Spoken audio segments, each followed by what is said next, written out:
Magandang balita, Biblia. Mga Gawa, Kapitulo 15, versikulo 36 hanggang 41. Ang paghihiwalay ni Pablo at Bernabe. Makalipas ang ilang araw, sinabi ni Pablo kay Bernabe, "Balikan natin at dalawin ang mga kapatid sa mga bayan kung saan tayo nangaral ng salita ng Panginoon at tignan natin kung ano ang kalagayan nila."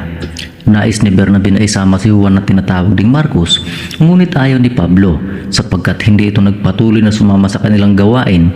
Sa halip, ito'y humiwalay sa kanila sa Pamfilya.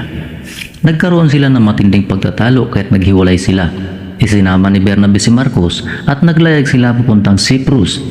Isinama naman ni Pablo si Silas at sila'y umalis. Matapos silang ipagkatiwala ng mga kapatid sa pag-iingat ng Panginoon, naglakbay sila sa Syria at Cilicia at pinatatag ang mga iglesia roon.